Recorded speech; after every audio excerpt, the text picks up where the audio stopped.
welcome back to Jamieson's Repair Shop. It's getting cooler right now, so that means some of these old cars aren't starting as good as they used to. And this is one of them. So what we're going to do here now, we're going to adjust the choke. So on this car, this 390 engine. So we'll be using the 65 Ford Thunderbird manual. And it has all the specifications in it, gives you the instructions on how to do it. So there's 3 steps that I'm going to do out of this manual to adjust the choke. One is the choke plate adjustment, one is the fast idle cam linkage adjustment, and the other one will be the fast idle itself. So let's get into it and make this happen. Alright, step 1, we're adjusting this choke plate. The adjustment screw is right there. We need to remove the thermostatic housing and the heater hose and then the thermostatic housing. You will need a 1/4 inch socket or wrench to fit on here. It looks like a wrench would fit, but a 1/4 inch of something, flat blade screwdriver, a 3/16 drill bit,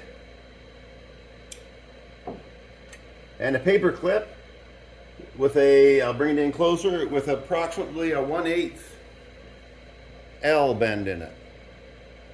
Alright, so there are the tools, and I'll explain where they're used when I go. Well, first thing we're going to do is take this thermostatic housing off, the housing for the thermostatic coil off, and the hose. So let's get that done. Roll that out of there.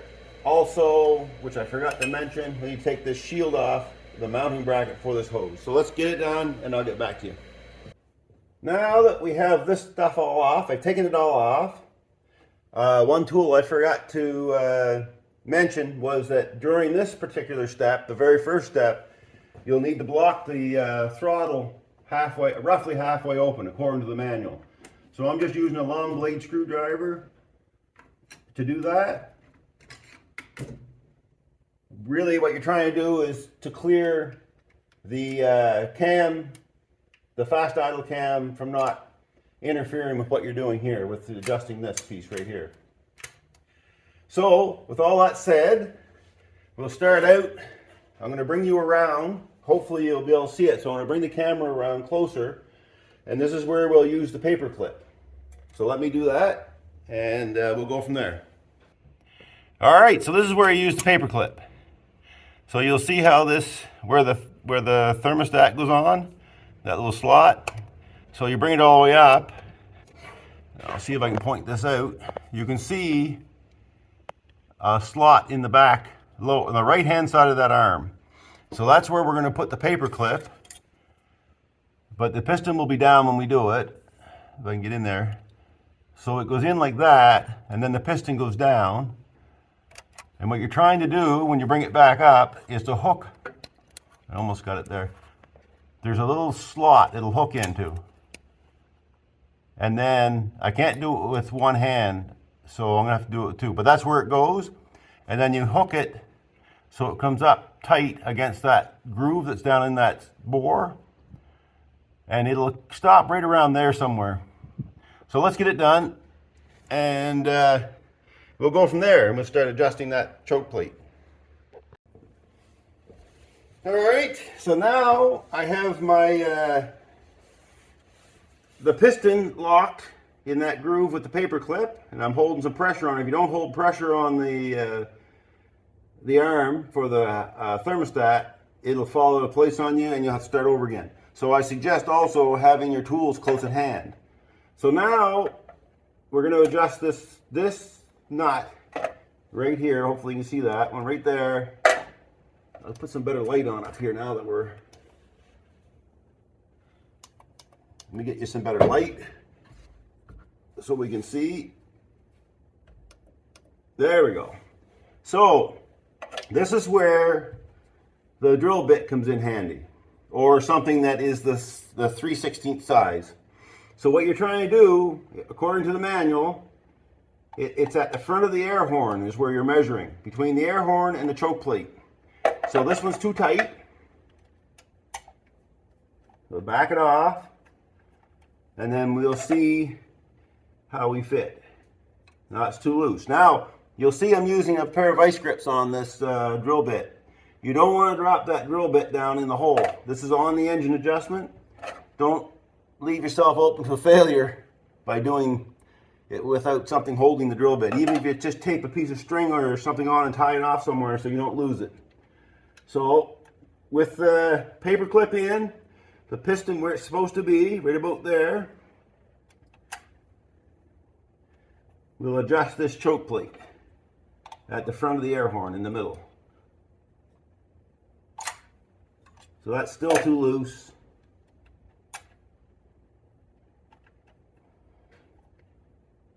Go down some. So clockwise takes it down, counterclockwise takes it up. So that's pretty much it right there.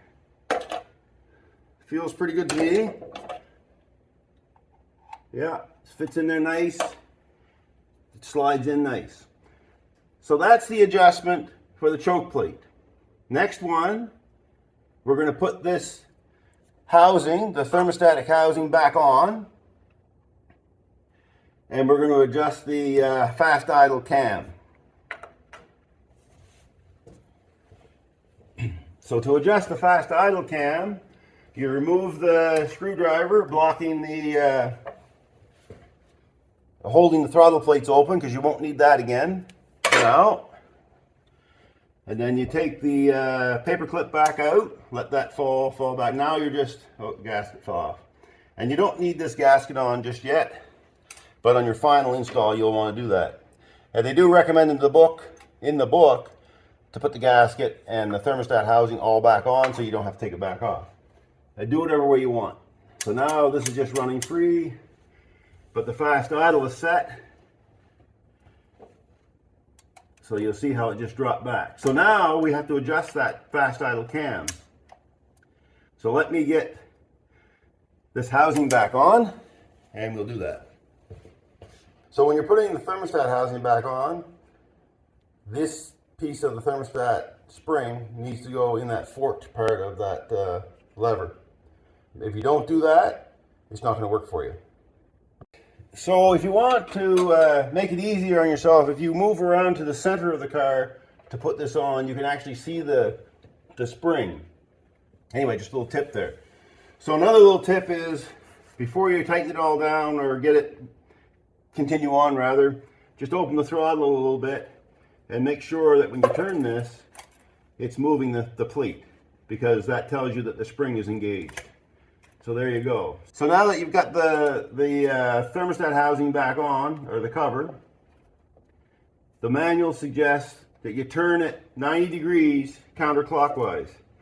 And what that does, it puts tension on the spring as if it's cold out, and then just snug it down. You don't need to reef it in, just snug it down a little bit, just to hold it, like that.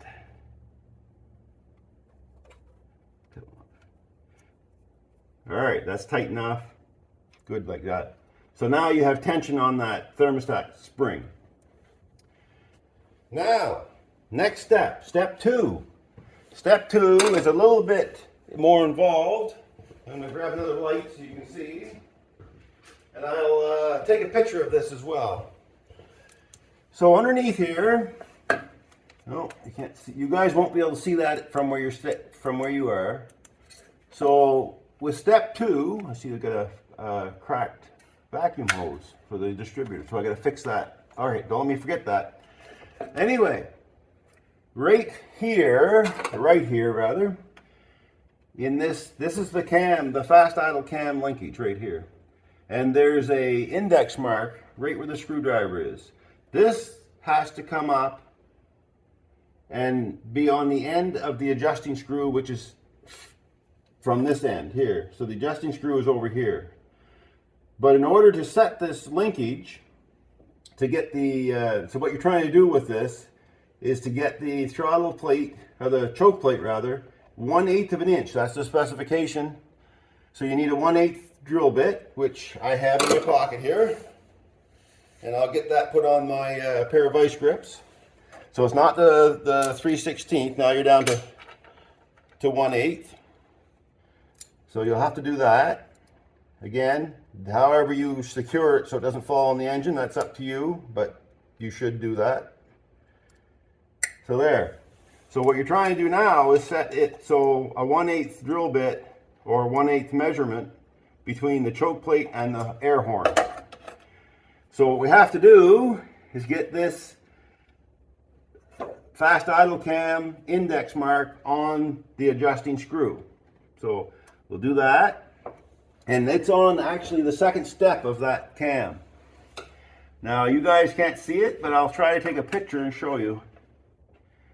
So it's pretty much on it right there now. It's really, it shows the index mark, but it's all on that cam.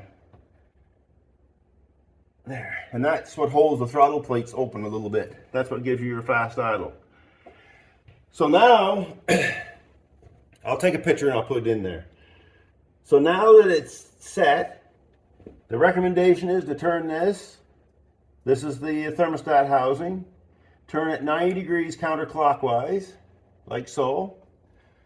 It'll stay there on its own. It's not moving. All you're doing is putting tension to simulate a cold day. So now that we have that done, we're going to measure the distance between the choke plate and the air horn, and it's not tight enough. So this is where your 1/8 comes in again, and the adjusting screw for that is right here. So it needs to be a little tighter, and I'm just thinking it'll let off on it some. So it's counterclockwise to close the gap, clockwise to open the gap. There, she's coming there now. Righty tighty, lefty loosey. Anyway, we're tightening the gap counterclockwise, and there it is. Right there. So that's the factory specifications for this 4100 carburetor. For the choke plate adjustment and the fast idle cam adjustment. So the next step is, well, I'm going to fix that vacuum hose because we'll have a vacuum leak. The next step will be to set the idle, high idle RPMs, which is 1500 when it's cold. They recommend to do that, I believe, when the engine's hot, but let me check the book. All right, so we have that adjusted. I'm going to open the garage doors up and fire up the engine, get it up to temperature, and I'll get back to you. I fixed the vacuum line. Another little tip, working on these old engines, once you start monkeying around in these, if you're not familiar with them or you haven't done this work much, just before you start the engine and stuff, just check that you didn't crack a vacuum line. These are getting pretty rotten. I'm going to get another piece of hose and replace that, but right now I just want to continue on with the video. So I shortened it some, but it's getting too short. It needs to be replaced and it's rotten. All right, so we've got we set the gap on the choke plate and the air horn for the fast idle cam linkage. And don't forget that you've turned this ahead 90 degrees. So now you have to turn it back. And the book for this engine, the book specification for this engine is set it on the index mark. So right on top of this housing, there's a mark. And on this black cover, there's a mark. So they are, according to the book, the specifications, they align. Now, I understand, I have never used an aftermarket one, but I understand that there's no marks on them and they aren't accurate anyhow, so that's something you may have to deal with. So setting it, if it's an aftermarket new part, it may not work that way. But if this is a factory Ford one, it's older, yes, but you can always adjust this afterwards. So anyway, I just brought it back and I'm going to lock it down right on the index mark. Your book may, if it's a different engine or a different car, a different vehicle, you could ask you to go rich or lean, and there's little marks on there. But that's going to be up to your specification for your car. The Thunderbird, 65 Thunderbird says on the index mark. There's no rich or lean adjustment, high or low.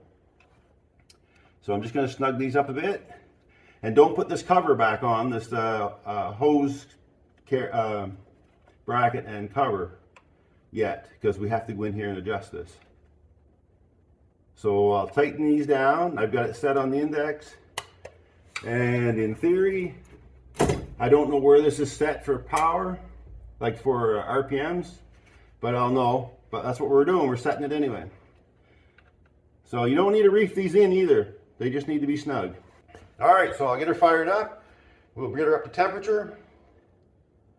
And we'll adjust the fast idle to 1500 with the adjusting screw on the indicator mark, index mark.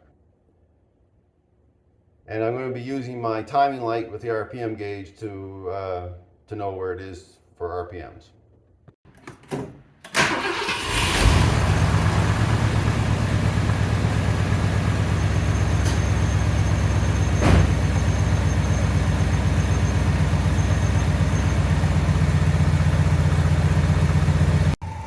Alright, a couple other little tips to look for when you're doing this. Save yourself a bunch of trouble before you even start this job. Make sure, where did my light go? Did my light die on me? There it goes. Make sure that this heat tube is on and in place in the manifold. They are prone to rusting. This one's on. This is the one with the wrap on it, and that's hot. So don't be putting your hands on it. Make sure your plug wires aren't all over it. Which mine are, so I need to get them up out of there and at least bring the wrap up so it's not hitting them. So that'll get hot, and that pulls air from here, from inside the carburetor around, and that needs to be intact too, as well rather. I know you can't see it down there, but they are both intact. So they're bringing hot air up in through this coil for the thermostatic coil here. And that's what activates that coil, is the heat from the manifold. If that's not on there and someone has converted it over to electric, make sure that it's not leaking vacuum at this area right here, because if it's leaking vacuum, you'll not get your idle down. Another thing to look out for is down in here is the secondary throttle plates. Before you make any adjustments, make sure that they're completely closed. Otherwise, you'll never get the engine you'll never be able to set the idle mixture screws over here if this is open a little bit. Just a couple of things to look out for. This carburetor is not off of this particular, it's not a Thunderbird carburetor of this era. You can tell because it has the kick down lever. The ones for this car didn't have it, but excuse me, what it does have, it is the proper Venturi size. Where is that? Right on that tag right there. It's a 1.03. I don't know if you can see it or not. Venturi size. So that's what was on these cars. To my understanding, that's what was on these cars when they were produced, not the 1.13. And that is the size of the bore on the primaries here. So 1.03 inch Venturi size. All right, step 3, adjusting the cold high idle for this high idle cam mechanism.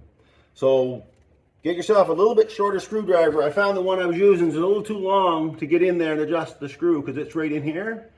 And this screw turns easily. If it doesn't, you'll either get a longer screwdriver or a shorter, beefier one. But anyway, that's going to be up to your own choice.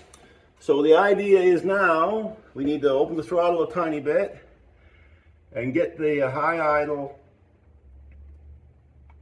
screw, the end of the screw, on the index. So you'll need a flashlight that you can get in there and see it. And that's where it's at right there now. So I have my RPM gauge here. Can you see that or not? I'll show it to you when I adjust it. So what I'm doing is I'll start the engine back up, so I have to open the doors.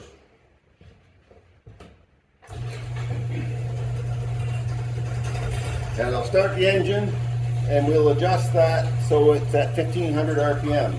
And that'll be it for this.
on, I have to move you a little bit so I can get in there. Hang on. Alright, now I can get in there a little bit.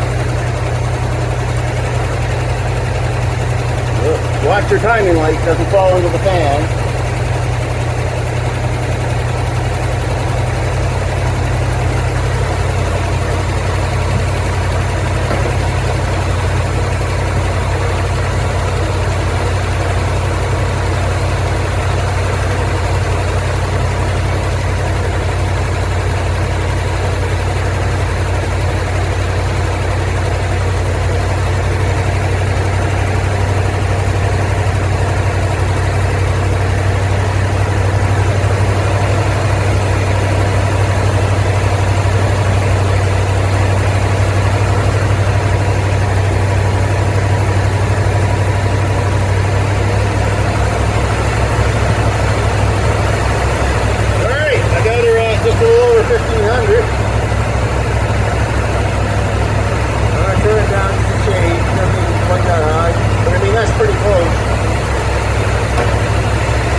I'm going to clean up my tools, get the air breather back on. One more thing, just check, make sure your hoses are all back on. I did knock one off when I was adjusting the high eyes.